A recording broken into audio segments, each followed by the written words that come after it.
Hello, my friends. Welcome to our podcast, Literary Ladies. I'm KP, I'm Melanie. and it's been a hot minute, but we're back. We both took a little bit of a break. We went on vacation, we spent some time with our families, and we read, and now we're back. Yes, there was definitely reading done on vacation for me. Not really for me, but it's okay because I caught up and we're good to go. And you're ahead of me anyway now, so it's fine. It's true. It's true. But then I'm like, do I just like not have a life and that's why I'm ahead of you? Because I just sit at home and read now because I'm an old lady. That's like life goals. I don't know. I'm killing it. I'm Yep. crushing the game. Wow, look at me go. Mm. So today we're going to do a review of Such a Fun Age by Kiley Reid. So I can do a little synopsis. So this is a book about a African American young woman who nannies for a white family, and one night they are at a convenience store and she gets accused of kidnapping the child. And then the book kind of talks about the dynamics of her life and the family's life and a man that is connected to both of them. So it's very interesting. Yes, spoiler alert. We will be talking about this book in its entirety. So if you haven't read it yet and you want to, pause now, go read the book, and come back later. True that. Go do that if you haven't read it yet. So I will. Did you write these or you pulled them from somewhere? I found these online. I Okay, did not write them. perfect. So I will start and ask you the first question. Okay. Such a Fun Age is told from the perspectives of two highly different women, Amira and Alix. How did the narration impact your reading experience? Did you relate more to one woman than the other? Did that change as you read the novel? So I didn't super relate to like either of them, but personality wise, I feel like I'm way more like Amira. But obviously, like I don't know the struggle of being a Black woman in America, so I cannot relate to her in that sense. But Mhm. yeah, I did not relate to Alix at all. She was the worst. Yeah, I really liked the narration. I liked hearing the different points of view and like what was going on from both sides. I would say in the beginning I could kind of relate to Alex or Alix or however you say her name because um she's very like organized and entrepreneurial and wants to like go get them and be this like boss bitch woman, but then she kind of gets a little cray as you continue reading. So then I stopped relating to her as much, but definitely like how she was presented at first. I could see that. But yeah, again, like what you said, relating to Amira, neither of us are going to have that perspective of being a Black woman in America. So um, I'm sure there's questions where we'll kind of dive deeper into that and talk about it. But it was definitely, yeah, I can't relate to that, but I definitely related at the beginning to Alix. Yeah, for sure. So the next question, after Kelly takes a video of Amira in the grocery store, she asks him not to release it. Did you understand her request? What would you have done if you were in her position? I 100% understand what she did. Like, if you just look at any celebrity, and that's essentially what she would become after they would play this video, probably like at a national level on the news. Um, People can just be either really supportive or really, really negative. And I feel like sometimes even you can get a million positive comments and one negative comment is just going to like tear you to shreds. So I totally understand her not wanting to put herself out in to public eye like that to have people not be supportive of her. Yeah. I think that she didn't want to like cause a scene. She brushed it off so quickly that I thought like this must not be like the first time something like this has happened to her. And Absolutely. Yeah. yeah, and she probably doesn't want to cause a scene. And then later in the book, we kind of find out that she doesn't want Alix and Peter to see it because she was kind of embarrassed by how she acted, like cursing at the cop and acting a certain way because she was upset. So, I mean, if I were her, I would not want it to be released. I would also have just brushed it off. So I get why she wanted that. Yeah, and that kind of goes back to the narration. That was kind of funny because Alix didn't want Amira to find out what her husband had said in his position that was kind of a racist. And then Amira didn't really know about it. And she was worried that because she had cursed in front of their daughter, like she was going to get reprimanded for that. So just going back and forth and hearing that. And I don't think Amira ever even found out that that happened either. So it was funny that she was worried about that. And meanwhile, if she would have only known like what her employers were saying on the news. Um, Yeah. And we'll get into it later. Like I think it was also complicated with Alix and Peter and like where they were coming from. Not really Peter, he wasn't as bad, mhm, but yeah, she was just it was a mess. yeah. So the next question, it says the question of parental versus parental figure relationships is pivotal in this story. How does Briar's relationship with Amira differ from that with her mother? How do Amira and Alix each relate to Briar in turn? So I think that Amira definitely gave Briar the attention that she seeked so Mhm, desperately.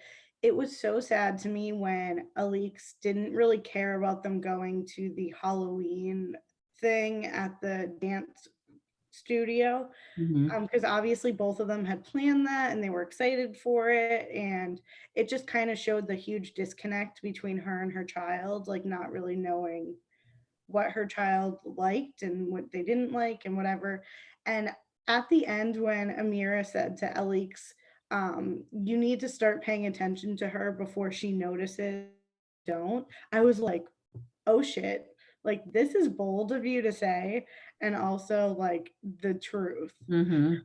Yeah, 100%. And I also think that I agree with everything you said, but and I also think that we didn't hear a whole lot about Amira's backstory, but we did know that she's kind of in this babysitting role. She's working another job. Her apartment is not like the best. She's splitting the rent with someone else who, were they about to move out or was that her other friend? I can't remember.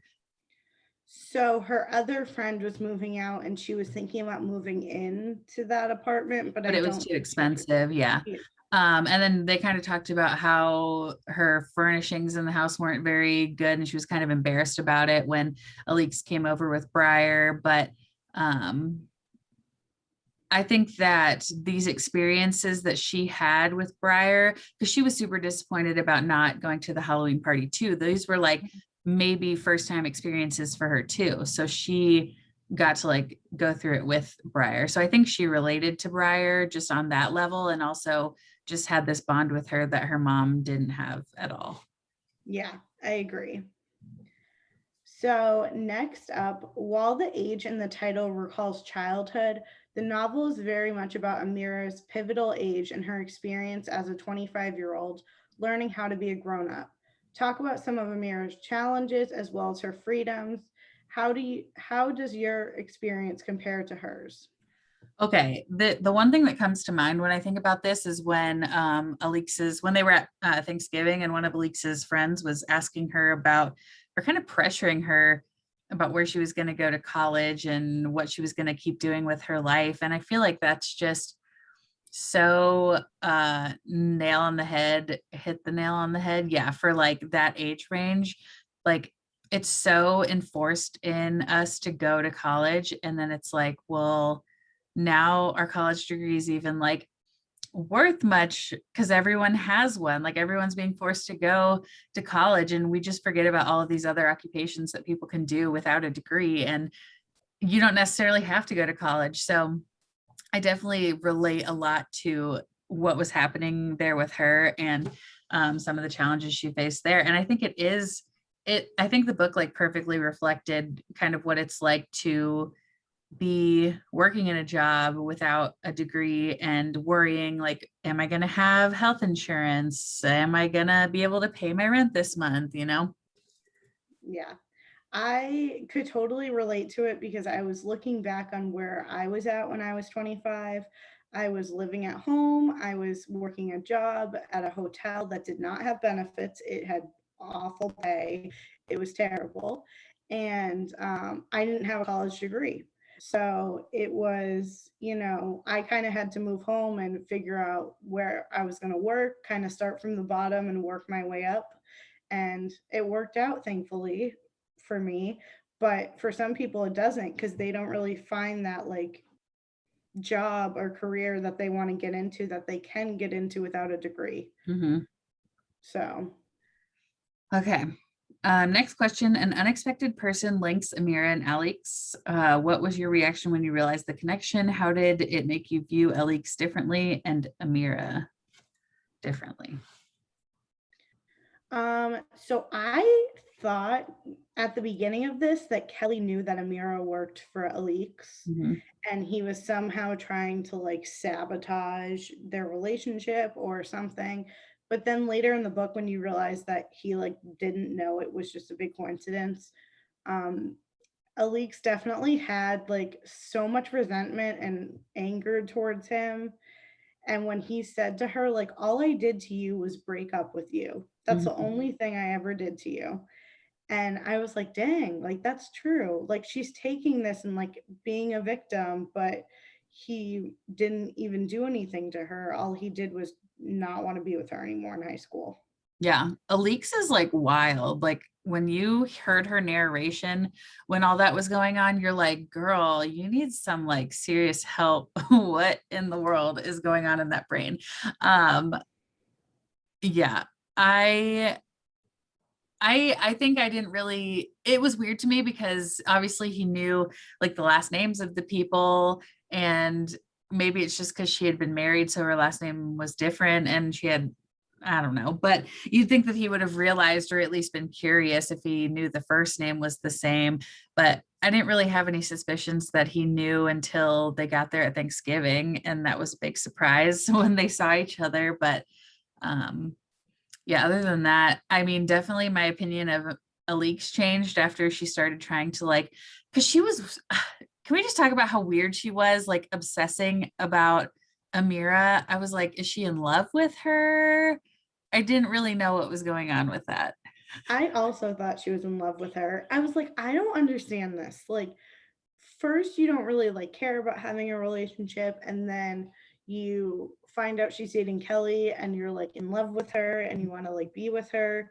And then it after that she kind of just wanted to like be her best friend. Hmm. I don't know if her attraction to Amira started because Kelly was attracted to Amira. Hmm.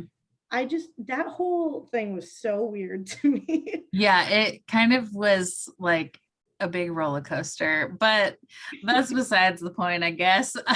Yeah. I was like, girl, like get your head straight. Yeah, You it are was crazy. nuts.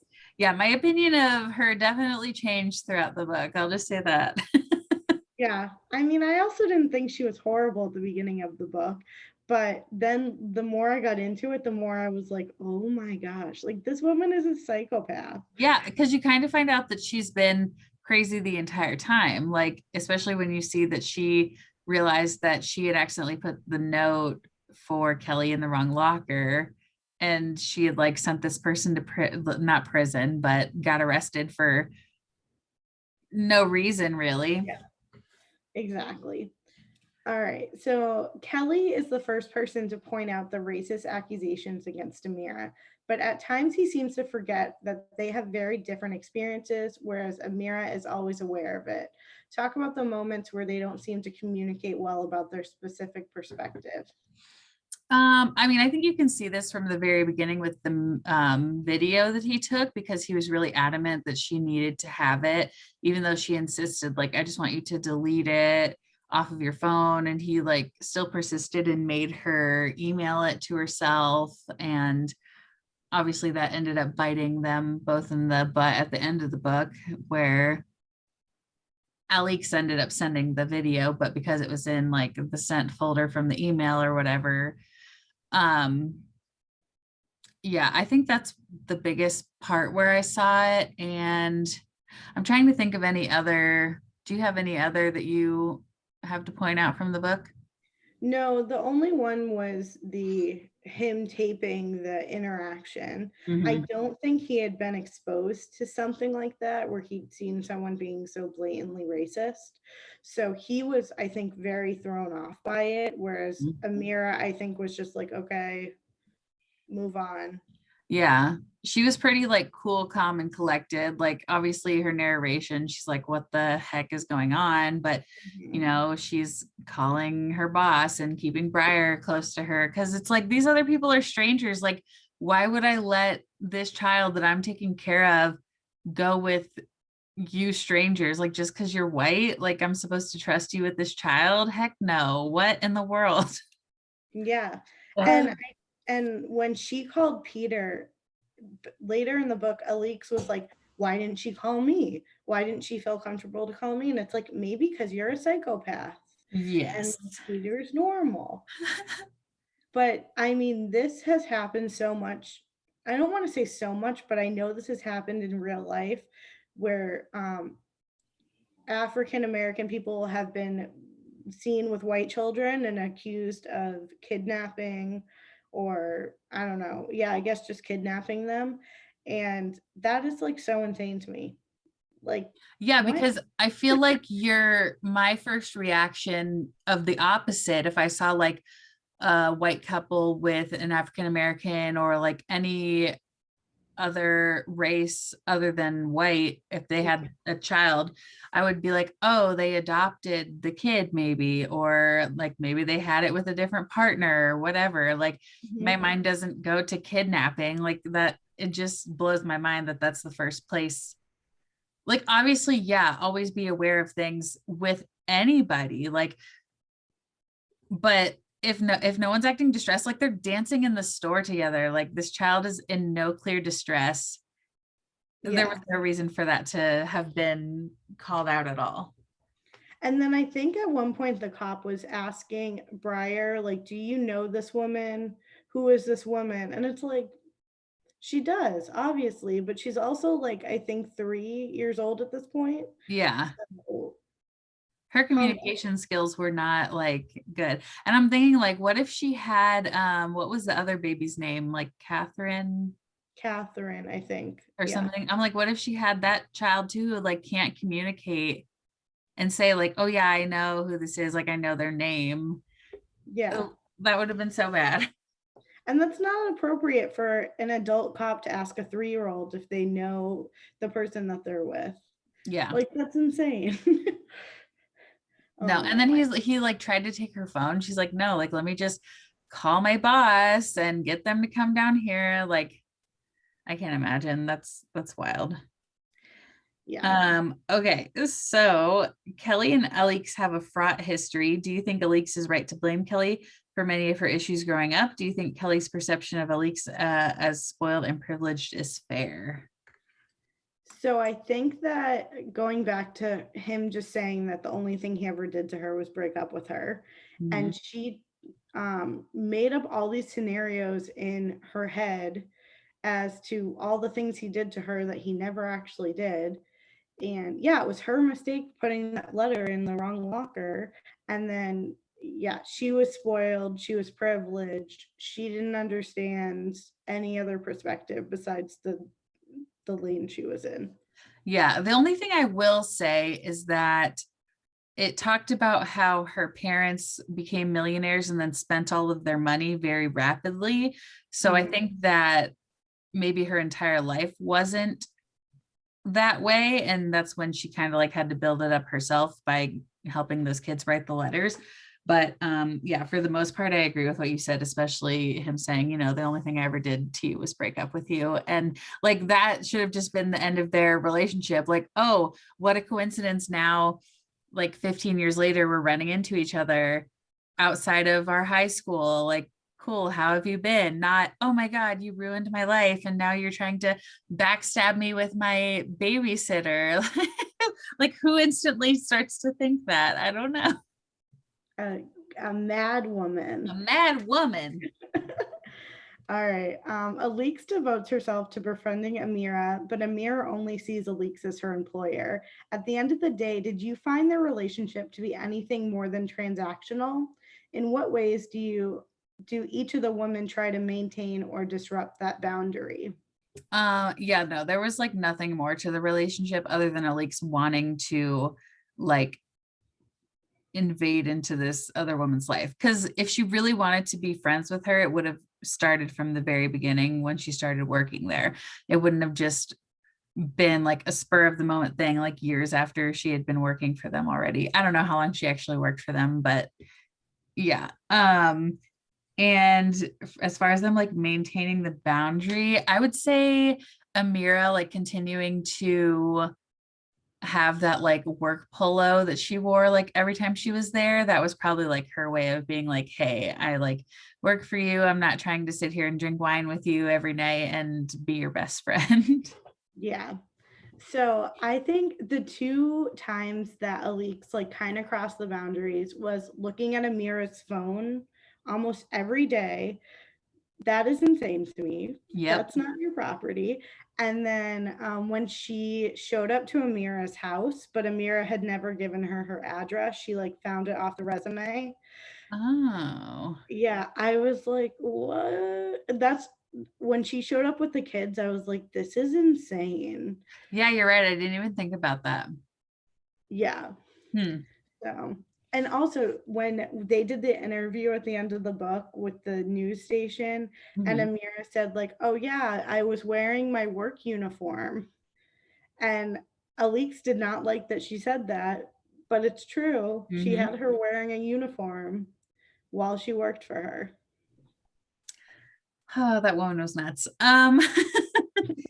Toward the end of the novel, Alix is confronted with the possibility that she had not acted in Amira's best interest.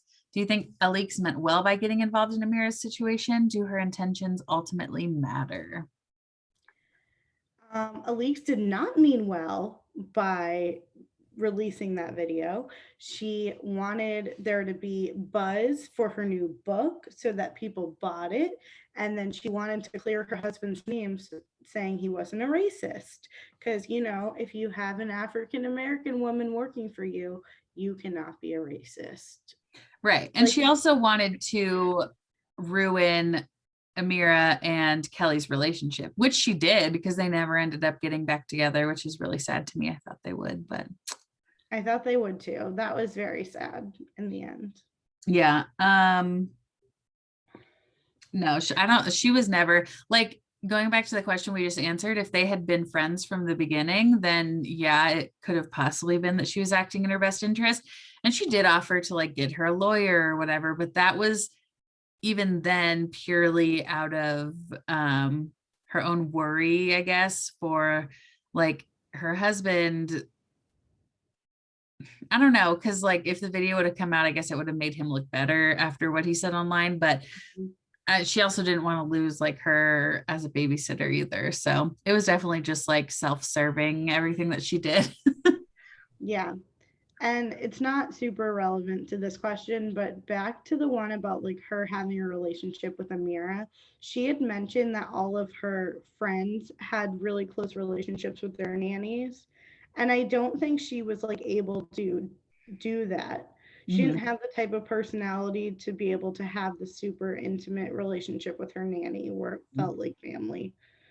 Which is so weird to me because she's like coaching all of these like college age students on how to like write these papers and stuff. So you think she'd have some form of like good social interaction, but apparently that's not the case. She did not. Oh my gosh. The last chapter follows Amira in the years after the incident at the Chamberlains. In what ways did the things change, if at all? Did anything you learned about Kelly, Alix, or Briar surprise you? I really liked it was interesting because Alix kind of um accused Kelly of being infatuated with Black women. And then you find out that he's dating another Black woman when she like runs into them somewhere later down the road. But I'm kind of like, that doesn't really say that he's like, maybe that's just his type. Like some people, that's, I guess that's weird to say. Like, I don't know. What's your opinion on that? Like people having a type, but it being a race. like if they're like more attracted to like Black women over white women. Yeah. I feel I like don't sometimes that's just a thing that happens. I don't know if that's like necessarily being infatuated over them, and that could just be me being ignorant about it, but I don't know.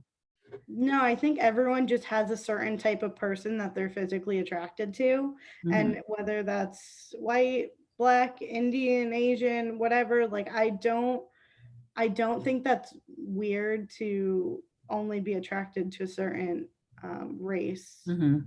or a certain type of person. I don't know. I think that was so weird that Alix even like said that, Mhm. because in real life, if you know someone who only dates skinny, white, blonde women, you're not going to be like, oh, you only date these type of women. You're Mhm. obsessed with them. Yeah. That would never happen. Yeah.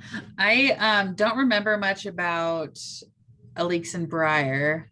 So what are your opinions on what they talked about with them after? I think it was just that she ran into Briar, and I think Briar didn't see her, and she was trying to see if she should say hi or not, and I don't think that she did. Okay. That's good because then that kind of shows that she's moved because she was really I think Attached. people, yeah, attached. I think people get so attached and like caught up in what they're doing every day, and it just change is really hard for people sometimes. And I think she was very worried about that going to a different position, and she finally kind of got the strength to go away from that and not be with Briar every day.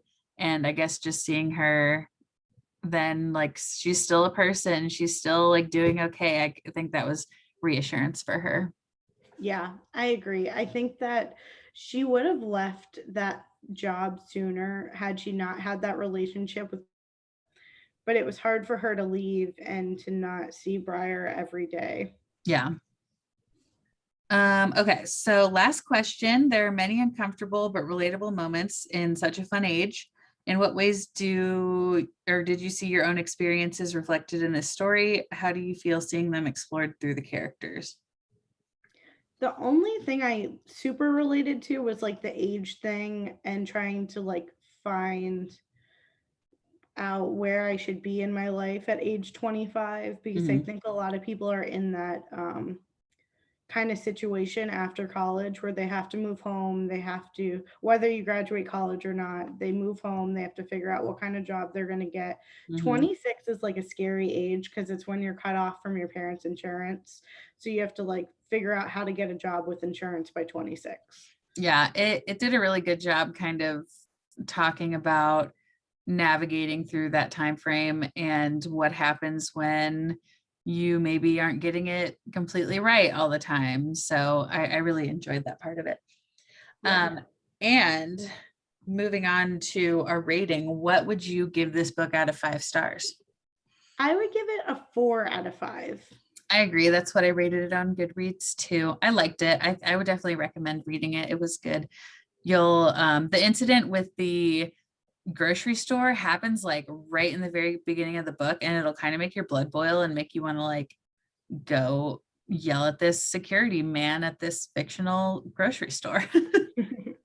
Yeah, I when I went into reading this, I definitely thought it was going to be more of like a social issue book where Mhm. they dive into racism in America and that incident, but it really wasn't so focused on that. It was more of like a coming of age and kind of a romance because she had that romance with Kelly. Really? Mhm.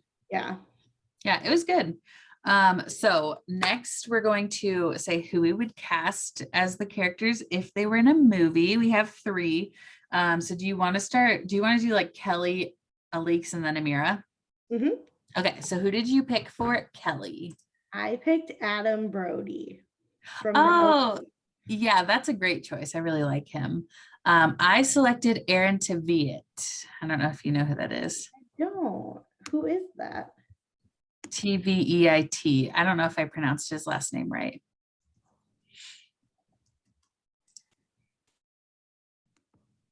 I'm looking him up.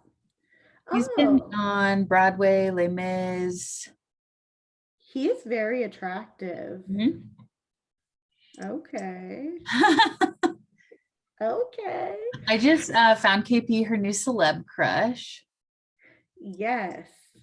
He's really cute. I've never seen this man before. Okay, you're welcome. Thank you. Okay, who did you pick for Alix? I picked Carrie Mulligan. Oh, I'm gonna have to look that up. I don't know who that is. She's a British actress. I picked. Oh, okay. I think she looks pretty familiar. Yeah. I picked Jessica Biel, and I'm sure that's just because I've been watching Cruel Summer, but I feel like she would work. She would work. Mhm. I was very conflicted if I should pick someone with brown hair or with blonde hair, because throughout the book I was like Reese Witherspoon, but then I was like, I feel like she's too old for Yeah, I this. tried to pick someone who was the same age as who I picked for Kelly because they went to high school together. So Who'd you pick for Amira? I picked Megan Good. Oh, wait, okay. I know who that is, I Mhm. think. Was she in like a horror movie recently? Yeah, The Intruder. Uh-huh. Okay. I like her a lot. Yeah. Cool. I picked Zendaya. Oh, okay. I thought of her actually, Yeah. but it's in my mind, she's like so young. Yeah. She's I think, 24. She's 24 though, so that's like probably closer than who I picked. but she looks, I think, younger than 24. So I think who you picked might. Yeah, my pick is 39. Wow, I really did not pay attention to that. But she could come across as younger. That's true. I feel like older people always play younger people anyway. Yeah, it's true. Great selections. Okay, so why don't you tell them what book we're reading next because you selected it. I did. So we are reading Verity by Colleen Hoover. I've heard so much about this book. Everyone I talk to, I'm like, what's your favorite thriller? And they're like, Verity. And I'm like, all right, we're going to read it. Yeah, I've seen so much, not just about Verity, but all of the Colleen Hoover books. So if you've read them before, like send us a message and tell us what other ones we should read because there's so many. And I already have some on our list. I realized that Heartbones is a Colleen Hoover book, and I already had that on our to be read list. And there's just so many that I want to add. So let us know what other ones you like too. Totally. And Tell us. we're on Instagram, Literary Ladies Pod. We have an email, literaryladiespod@gmail.com. Send us questions. Send us, I don't know. Recommendations for Yeah. books. We're here for it. Just write us an email. We can become pen pals with you. Yeah, just say hi. And if you like this podcast, keep listening, give us a rating, tell your friends, tell your grandma, tell your mom, Tell your anyone who reads dog. the book. Tell your dog, tell everyone. Or if you're a cat person, tell your cat. That's fine too. Sure. And yeah, let us know on Instagram what books we should read next. If you want to be a special guest, let us know and we'll probably say yes because we love making new friends. Yes, we do. All right. We will see you guys next time. Bye. Bye.